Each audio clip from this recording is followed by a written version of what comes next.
The richest man in New York marries a street flower vendor on a whim. But what happens on their honeymoon shocks everyone. This is not a fairy tale. This is the story of a man who had everything, lost himself, and found something money could never buy. Before we dive in, tell us in the comments where you're watching from, and if you enjoy stories like this, be sure to like the video. Now, enjoy the story. Alexander Drake had built an empire from steel and glass towers that shadowed half of Manhattan. He was a man of deals and decisions, more comfortable in boardrooms than in bedrooms, more at ease with numbers than with people. At 52, his fortune was immeasurable, but so was his emptiness. Nights were spent in opulent parties with hollow laughter. Mornings began with meetings about acquisitions he no longer cared about. He moved through life like a machine programmed only to win, but win what? He had long forgotten. It was after one such evening, a gala at the New York Public Library filled with champagne and pretense, that Alexander found himself walking alone down Fifth Avenue. The streets glistened under the pale light of distant street lamps. His driver waited, but for reasons he could not articulate, Alexander waved him off. He needed air, or perhaps something else. The silence of the nearly deserted avenue wrapped around him until a faint, fragile voice broke through. "Roses, sir. Fresh roses." Across the street stood a young woman with a small cart of flowers, their colors muted in the cold night. She was not what drew his eye, nor her threadbare coat or trembling hands. It was her gaze, steady, unbroken, daring the world not to pity her. She stood alone, a small flame refusing to flicker out. Alexander crossed the street without thinking. Her name was Elena Bennett, 28 years old, too young for the weariness in her eyes, too old for the life she had been forced to lead. In that moment, Alexander acted on impulse, driven by a perverse curiosity or perhaps something deeper, buried beneath years of cynicism. He asked her name. She told him. Then, with the same tone he used to close billion-dollar deals, he made a proposition. "Marry me. I'll give you $2 million. For a moment, her mask of composure slipped. Her grandmother, terminally ill, lay in a cramped Queens apartment, the bills piling higher than hope. Elena's pride screamed to refuse, but her reality whispered otherwise. She asked if he was serious. He was. In his world, everything could be bought, even companionship. After a long pause, she nodded. The marriage license was signed the next morning. News spread like wildfire.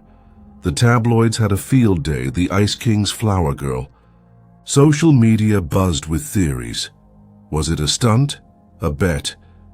No one could understand why the city's most powerful man would wed a street vendor. The truth was simpler. Alexander Drake did not care what the world thought. Or so he believed. Their honeymoon began in the Bahamas. Alexander flew them first class on his private jet to a resort where the sand glittered like powdered gold. From the moment they arrived, Eleanor felt the weight of unfamiliar luxury pressing down on her. The staff whispered. Guests stared. Alexander, ever the businessman, conducted meetings via video calls from the cabana. To him, this was an arrangement, not a relationship.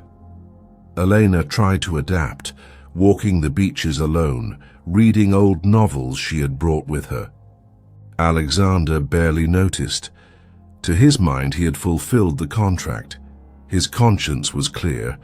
But the walls began to crack during an evening gala hosted by one of his oldest friends, a gathering of the city's elite flown in for the occasion. Eleanor attended out of obligation, wearing a gown selected by Alexander's assistant, feeling like an imposter in a masquerade of wealth. The conversations at the table were barbed with subtle cruelty. At first, Elena endured, but as the wine flowed, the guest's restraint faded. An old flame of Alexander leaned close, her smile sharp as glass, and asked sweetly, "Do you think you'll go back to selling flowers after this little adventure?" The table erupted in laughter. Alexander said nothing. He looked away, perhaps ashamed or unwilling to confront his complicity. Eleanor stood, her voice calm but cutting. "Thank you for your hospitality," she said, then left the room with her head high and her heart in pieces.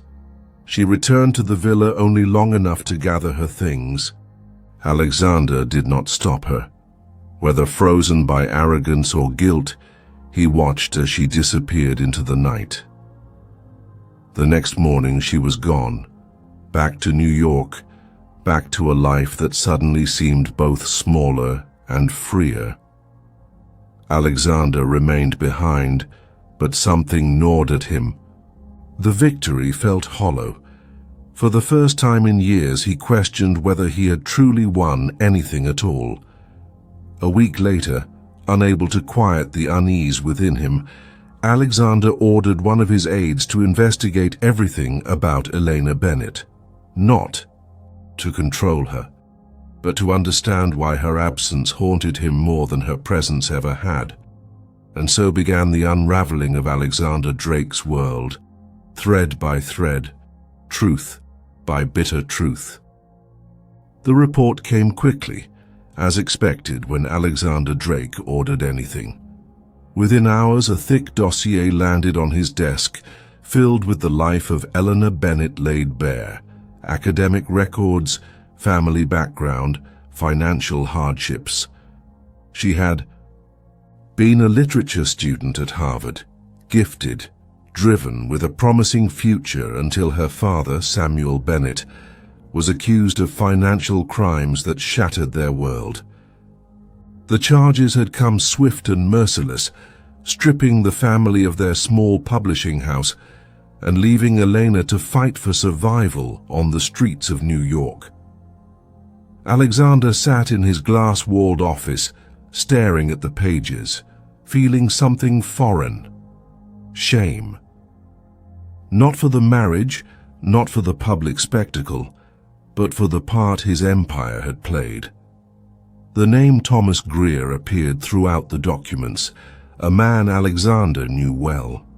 Greer had been the legal architect behind many ruthless takeovers, a trusted hand who ensured victory at any cost. Driven by a growing sense of unease, Alexander called Greer to his office under the pretense of reviewing a pending acquisition. When Greer arrived, confident as always, Alexander wasted no time. "The Bennett case. Explain it," he demanded, voice cold. Greer, unfazed, leaned back in his chair and detailed the strategy used to bring down Samuel Bennett's publishing house, painting it as just another job. "The man was a minor obstacle. We neutralized him," Greer said with a smirk. In that moment, Alexander saw not just a man, but the reflection of what his company had become: efficient, unfeeling, merciless. The weight of it pressed on him like never before. The encounter left Alexander restless. He tried to resume his schedule, attended meetings, reviewed portfolios, but his focus shattered every time Elena's face surfaced in his mind. Not her face at the wedding or the gala, but the moment she had walked away, dignity intact. The realization gnawed at him. He had dismissed a person of immense strength and worth as a casual indulgence. Days passed, and with them, the unease, deepened into something he could no longer ignore. One evening, without informing his staff, Alexander left the office and drove himself to the small markets of Queens, where Eleanor had once sold flowers. He found her by accident more than design, standing beside a modest cart in a corner of a busy street. The sight struck him, simple, composed, entirely self-sufficient. He approached under the cover of dusk, purchased a single rose without a word. When she looked up and recognized him, her expression held no anger, only resignation. "There is nothing you can buy here, Mr. Drake," she said quietly, then turned away. Alexander stood there for a moment, rose in hand, the city's noise fading beneath the weight of her words. It was not rejection that stung, but the truth behind it. He returned to his car and sat in silence, the rose wilting on the seat beside him. Back at his penthouse, Alexander reviewed the dossier again, focusing on the legal documents connected to Greer's work. A pattern emerged, one that painted a broader picture of systemic exploitation. He realized with cold clarity that his wealth had been built atop countless such victories, each one leaving behind lives like Elena's. The truth was undeniable and now personal. He began gathering records, not out of curiosity, but conviction.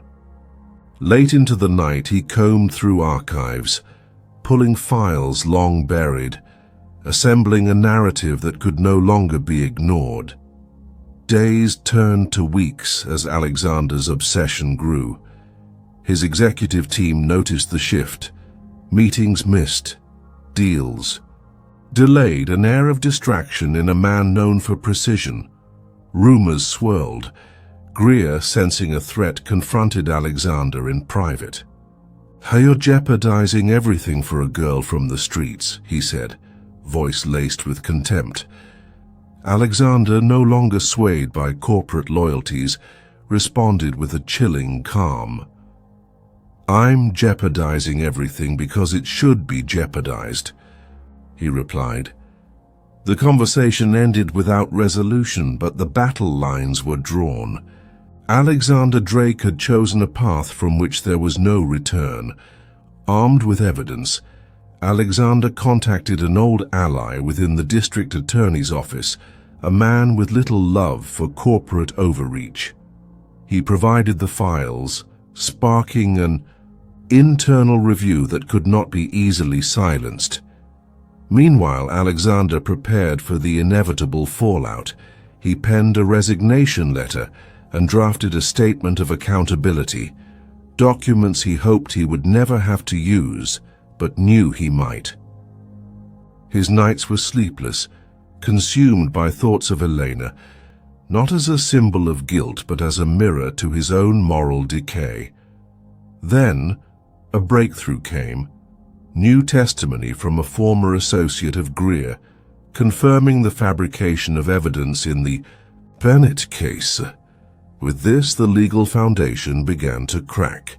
Alexander arranged for the information to reach Elena through a discreet intermediary. No fanfare, no request for forgiveness, only the truth delivered in a plain envelope. For days, he heard nothing. Then, on a rainy afternoon, while reviewing documents in his office, a single message arrived. It was from Elena. "Thank you for the truth. That is enough." The words were simple, but their impact profound. The fight, however, was far from over. Greer, desperate to protect his empire, began leveraging his network to discredit both Alexander and the investigation. Media leaks, false accusations, and corporate sabotage followed in waves. Alexander responded not with retaliation, but with relentless exposure. Every dirty deal, every unethical strategy, he laid bare before the authorities.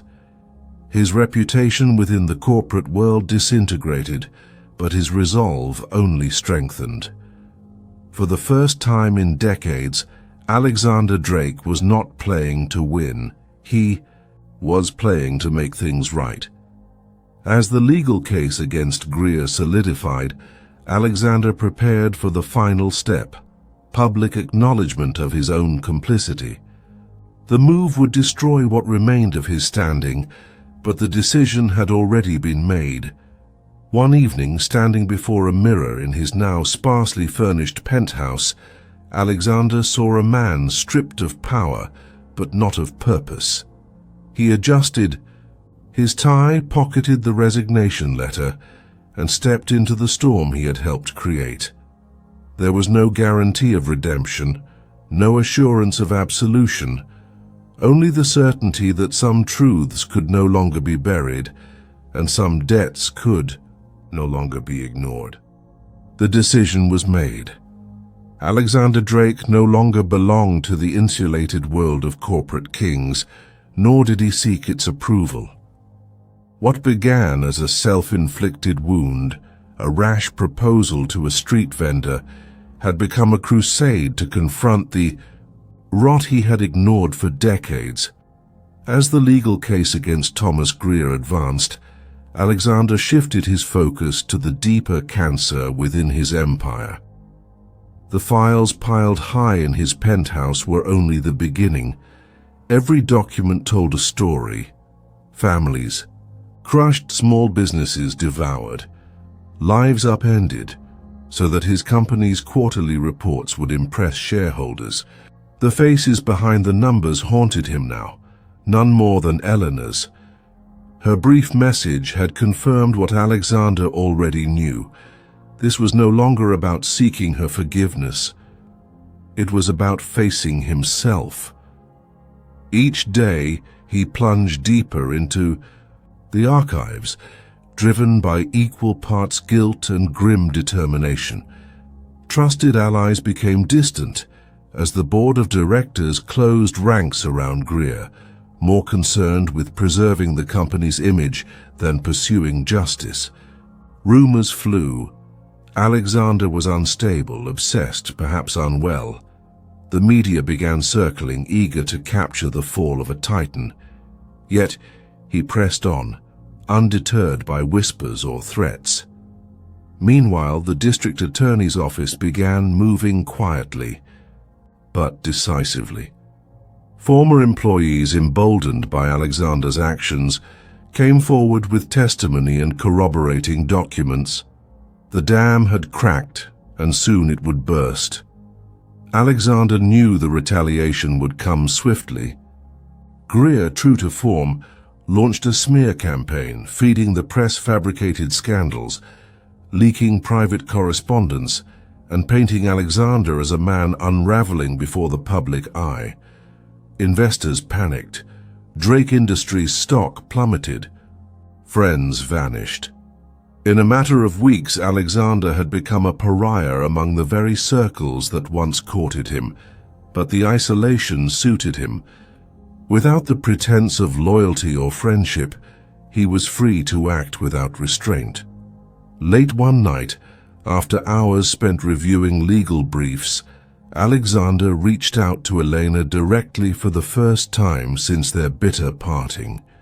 He drafted a simple message offering to meet, not to ask for absolution, but to provide her with everything he had uncovered. The reply came a day later. Tomorrow, Lincoln Square, noon. He arrived early, standing alone amidst the hurried crowd, unsure if she would truly come. When she appeared, he was struck anew by her presence. Composed, eyes clear, carrying no trace of the girl who had once walked away from his life. They spoke without pleasantries. Alexander laid out the evidence, not embellishing, not excusing. Elena listened in silence, her gaze unwavering. When he finished, she closed the folder and met his eyes. "This is for my father," she said quietly. "Not for you." He nodded. No argument could change the truth of her words. Yet something passed between them, a fragile recognition of shared understanding, born not of trust, but of necessity. She walked away with the folder under her arm, leaving Alexander standing in the square, more exposed than he had ever been in any boardroom. As the legal proceedings escalated, so too did the backlash. Alexander's resignation from the company became inevitable. He prepared a public statement, carefully worded, devoid of self-pity. The night before its release, he stood alone in his penthouse, the city stretching endlessly below. The wealth and power that had defined his life now felt like hollow echoes. In the quiet, he realized that true reckoning required more than words. It demanded acceptance of consequences. When dawn broke, he delivered the statement to the press himself, facing cameras and reporters without the shield of PR handlers. The impact was immediate. Media outlets dissected every sentence. Some hailed his courage, others dismissed it as a calculated ploy. Investors demanded explanations. Lawsuits loomed, but Alexander no longer cared for the market's judgment. His concern remained fixed on one outcome: seeing Thomas Greer held accountable. In this he was not alone.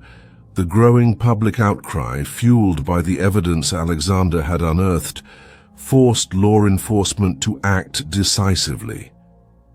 Greer's arrest came during a high-profile board meeting, the image of him in handcuffs broadcast across every major network, a stark symbol of a system finally facing its sins.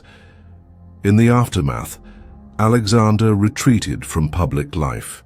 The glare of the media persisted, but he refused all interview requests. For weeks he lived in a self-imposed exile, disconnected from the world that had once been his kingdom. Yet beneath the weariness, a strange sense of clarity emerged. He had not sought redemption, nor did he expect forgiveness. But in choosing to confront the darkness he had helped create, he had reclaimed something of himself, an integrity long buried beneath ambition and arrogance. One crisp autumn morning, Alexander returned to Lincoln Square, not out of hope, but out of habit.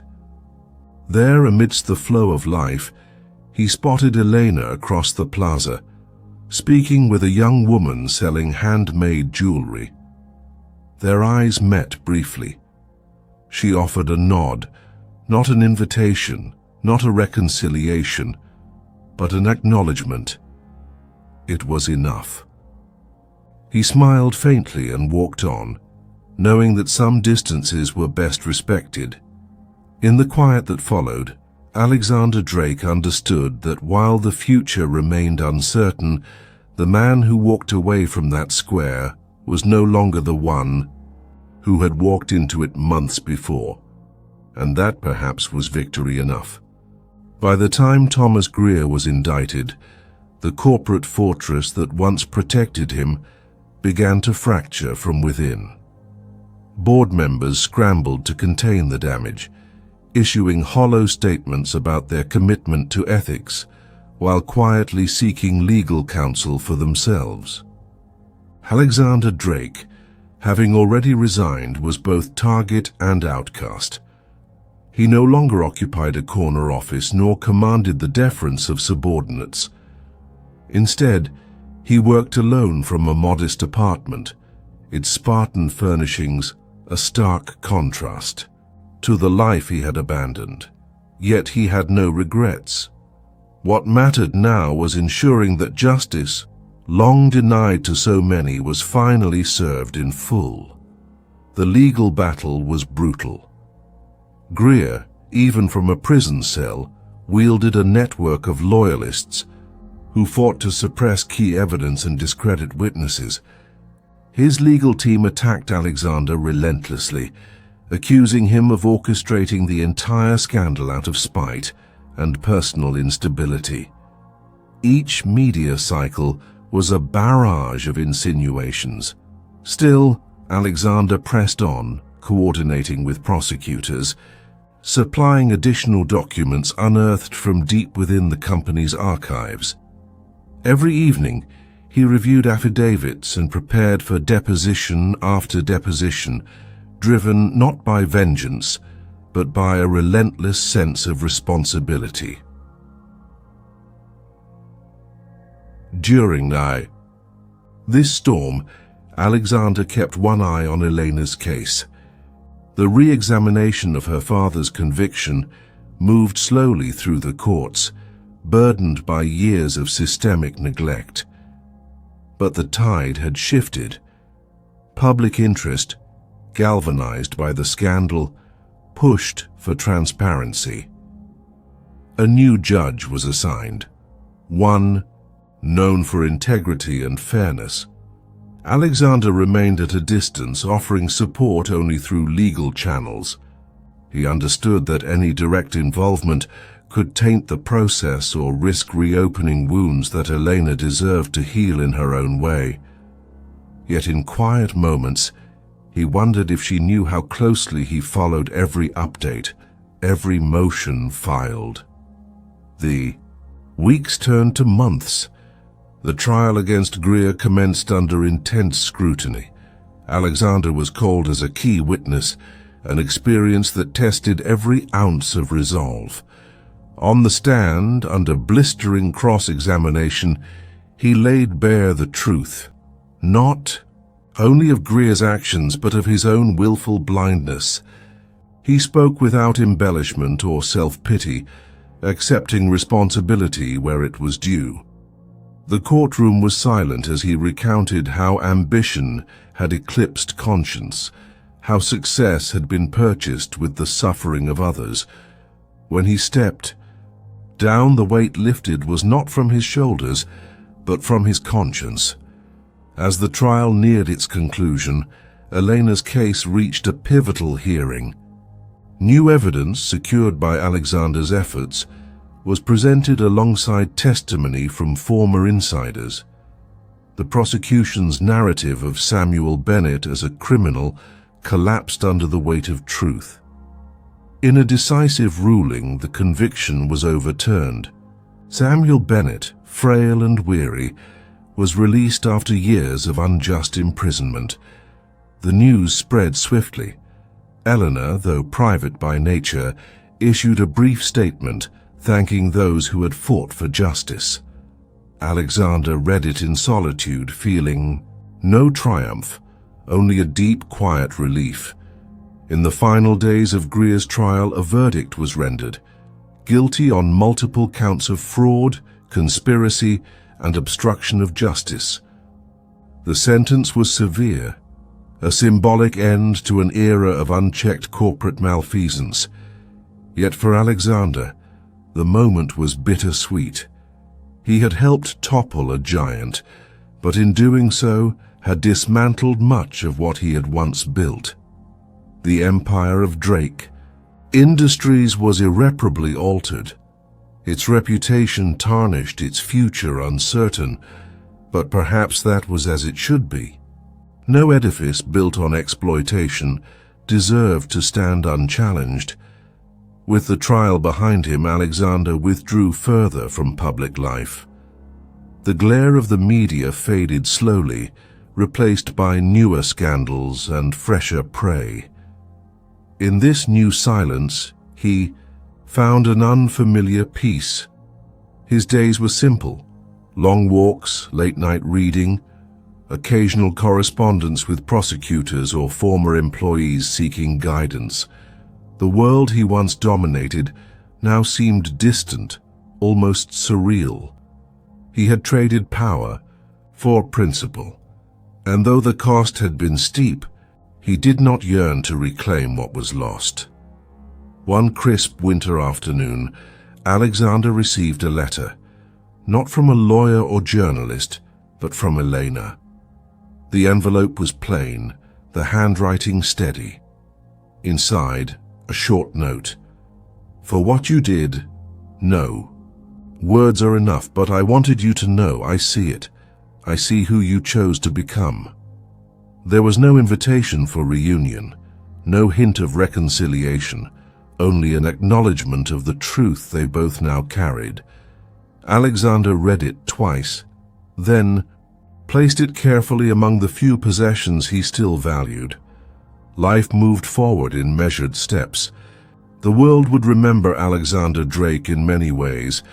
Tycoon, pariah, whistleblower. He cared little for the labels. What mattered was the choice he had made when it counted, a choice that had cost him everything but granted him something rarer than wealth, a chance to be at peace with himself. And though he never sought or expected forgiveness from Eleanor, her words remained a quiet testament to the fact that sometimes the hardest victories are those fought within. With the Greer trial behind him, Alexander Drake faced a city that no longer seemed to know what to make of him. In the corridors of power where he once ruled, his name was now met with wary glances or thinly veiled scorn. To the public, he had become a complicated figure, neither villain nor hero, but a man who had exposed the rot in his own empire and paid dearly for it. The media moved on quickly, hungry for fresher scandals, but Alexander found little solace in their waning attention.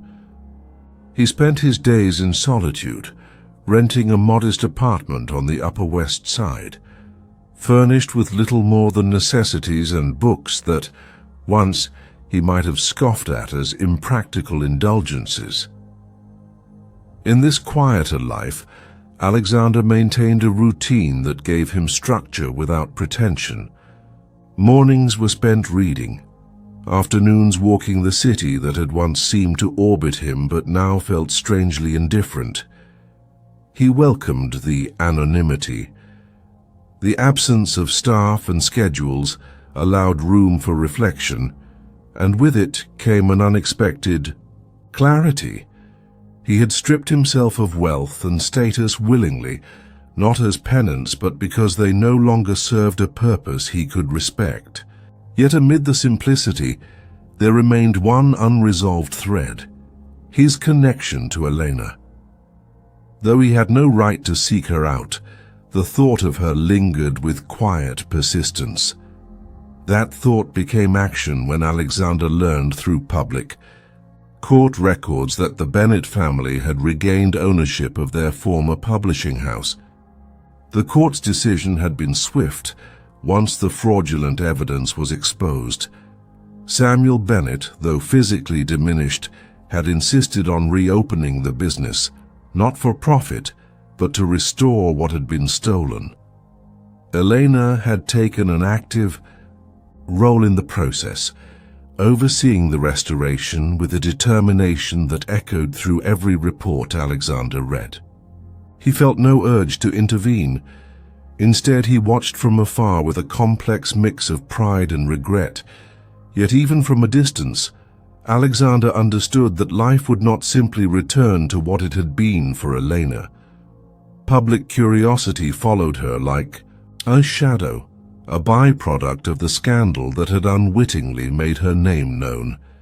Through a trusted intermediary, Alexander arranged to have any lingering legal obstacles removed, ensuring the Bennett family could move forward without further interference. He requested no acknowledgement, no thanks. It was a gesture meant not to earn favor, but to restore a measure of balance in a world he had once tilted so carelessly. Then, one winter morning, as Alexander prepared to leave his apartment for a walk, an envelope arrived. No return address, no markings beyond his name written in a familiar hand. Inside was a single page, a note from Elena. "The work is not yet done, but we are free to do it now. For that, I will remember what you chose to become. There was no invitation, no overture, merely words that acknowledged the path they had both traveled.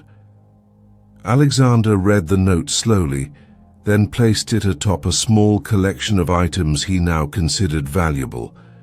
Not awards or titles, but fragments of a life reclaimed.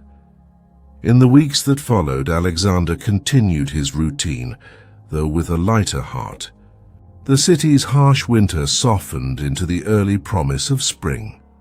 One afternoon, on a walk through Lincoln Square, he saw Eleanor from a distance. She stood beneath a canopy of budding trees, speaking with a group of young interns, her posture confident, her presence unmistakable.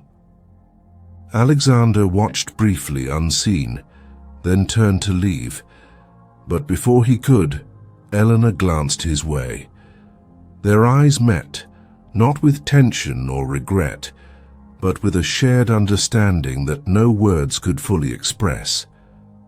She offered a slight nod, and he returned it, then continued on his way. That brief moment remained with Alexander as a quiet affirmation.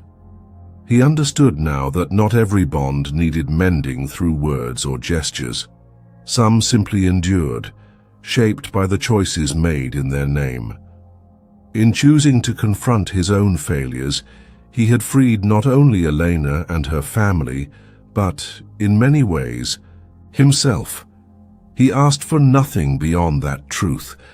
The man who had once measured worth in stock prices and corporate conquests now found value in the unseen, the unspoken, the deeply personal victories that no headline would ever capture. As months passed, Alexander resisted offers to return to the corporate world. Old colleagues tempted him with opportunities, speaking of second chances and lucrative roles. He declined each with quiet certainty. He had already lived that life, and its rewards now seemed hollow. Instead, he embraced a quieter existence, occasionally consulting on ethical reforms within industries that had learned, perhaps too late, the cost of unchecked ambition. These efforts remained low profile by design. Alexander had no desire to become a symbol or a cautionary tale. He sought only to contribute where he could, mindful of the lessons he had earned through pain and loss. And so his days unfolded in simple rhythm. Morning walks through a city that had once bent to his will now offered a different kind of perspective. In the faces of strangers, in the pulse of streets unconcerned with power or wealth, Alexander found a measure of peace. He understood that true change did not always announce itself with fanfare.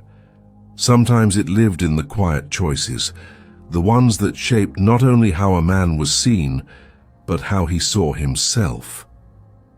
In this, Alexander Drake discovered a kind of wealth no fortune could buy, a life guided not by what he had gained, but by what he had finally learned to let go. Spring settled into the city without announcement, bringing with it longer days and a lightness in the air that Alexander Drake had not noticed in years. The sharp edges of winter gave way to softer mornings, and with them came a different rhythm to his days. The apartment remained sparsely furnished, a conscious choice rather than an oversight. There were no artifacts of his former life cluttering the space, no plaques, no portraits of past conquests. Instead, books lined the shelves, mostly titles he had never made time for before. It wasn't that he sought refuge in them, but that they provided a steady current beneath the quiet hours, grounding him when the noise of the outside world threatened to intrude. Word of Greer's sentencing had circulated widely, though Alexander had avoided the coverage. He knew the details already, and he had no appetite for the public theater of justice. What mattered had already happened in the choices made along the way. The headlines would fade soon enough, as they always did. What remained was quieter, less visible, a series of decisions that now shaped the course of his life. He kept correspondence to a minimum, declining interviews, avoiding corporate invitations. When offers did come, they arrived with cautious phrasing, as though those extending them feared being tainted by association. Alexander neither resented nor welcomed them. They simply no longer mattered. One late afternoon, walking past a small bookstore on Amsterdam Avenue, he noticed a familiar figure through the window.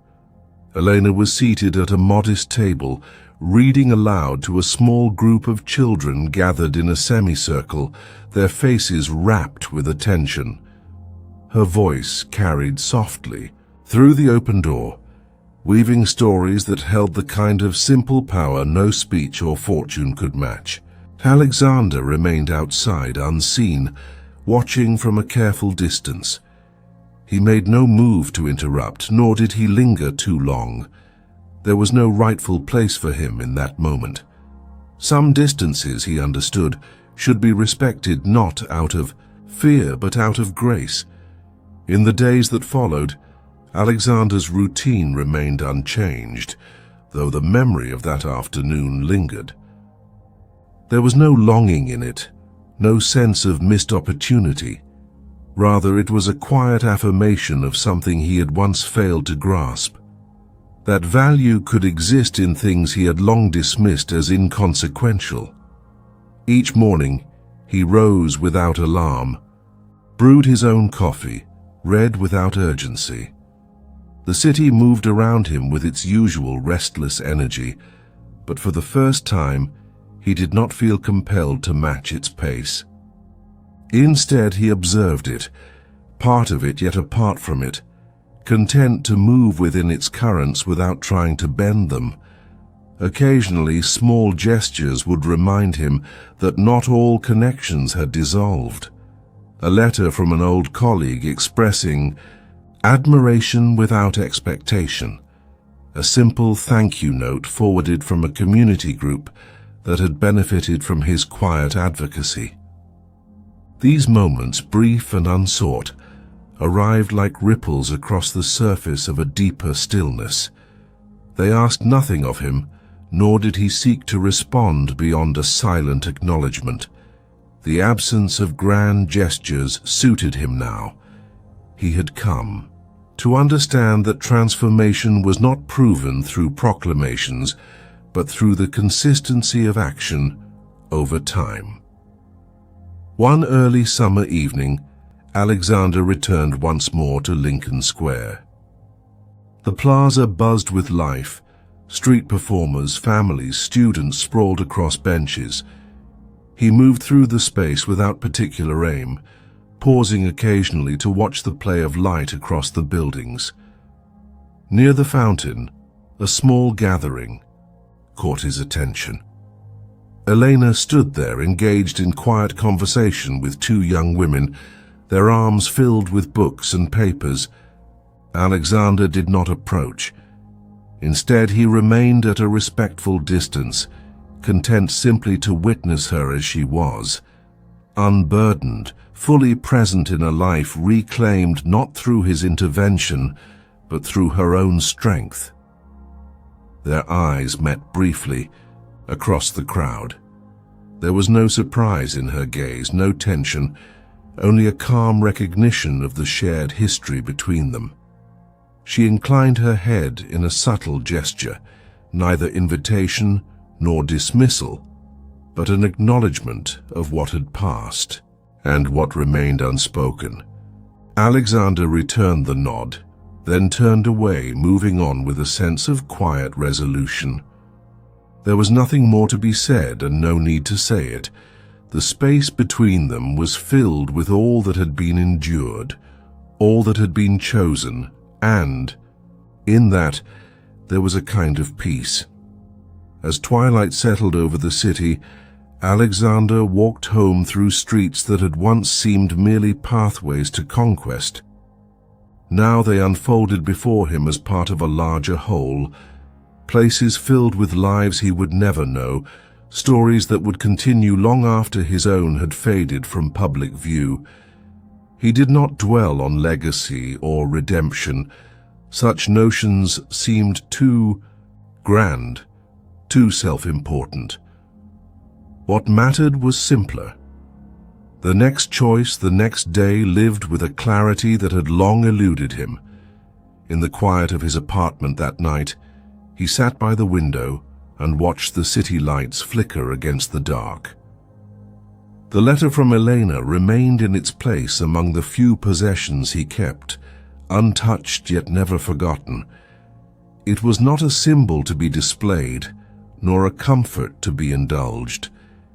It was a reminder, a marker of the path he had chosen when it would have been easier to turn away. Outside, the city pulsed with its endless rhythm. Inside, Alexander Drake sat with the knowledge that while not every debt could be repaid, some were better honored through the life one chose to lead thereafter. And in that, he found enough. Thanks for watching. If you enjoyed this video, don't forget to hit the like button, subscribe to the channel, and tap the bell icon so you never miss an update. Your support helps us grow and bring you even more amazing content. See you in the next one.